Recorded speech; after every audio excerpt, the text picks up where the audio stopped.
What's up everyone, Dino Linsao here with a not so technical tech review, where today I'm going to be going over this beast of a lens, the Rokinon 35mm T1.5 Cine lens. Let's do this.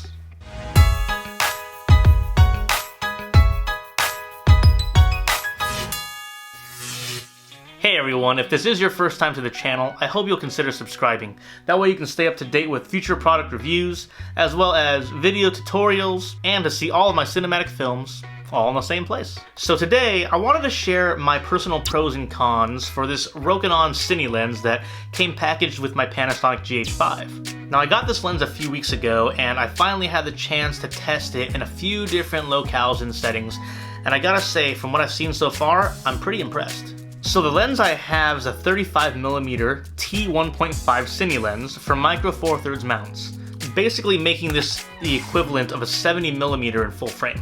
It's a completely manual prime lens with manual ring adjustments for both the focus and the aperture. With T-stops as opposed to f-stops on other lenses, instead of measuring how much the diameter of the lens is open, the T-stop's actually how much light is being transmitted. Just something to keep in mind in case you were wondering what the difference was between a T-stop and an f-stop. I know it was the first time I ever heard of it. I actually had to do some extra research myself just to get you that information.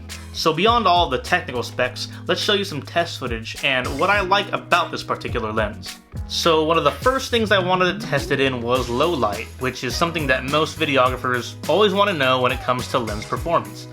And as you can see here, even shooting with a GH5, which is definitely not known for its low light capabilities, the lens performed amazingly well. I did shoot most of this at a T-stop of 1.5, which is the maximum light it can allow, but I was more than satisfied with how I did. Noise was minimal, and the bokeh for the surrounding Christmas lights came out beautifully. I also tested this lens with photography as well. Most would say that a Cine lens is not meant for photos, but that's not entirely true, given it's not the lens's strong suit, but the images I was able to get from it under the same low light conditions was quite impressive. Now here's how the lens does in a variety of T-stop settings, indoors with typical indoor lighting.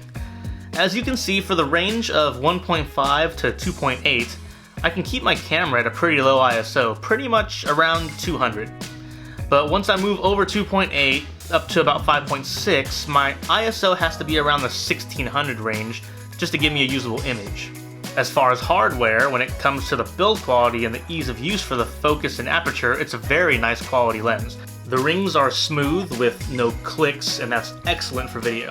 And focus pulls are easy to pull off manually, making it a great lens for getting that perfect bokeh effect in your video. And now for the things I'm not so high on with this lens. One would be the T-stop performance beyond 5.6. The amount of light coming in is not very sufficient for indoor shooting, so any higher T-stop values would need to be used outdoors with great light to assist. And beyond that, the only other negative for me is the weight. It's a pretty hefty piece of glass, and it can be a bit of a turnoff to bring with you on a shoot, especially if you like to do really quick on-the-go, run-and-gun style shooting.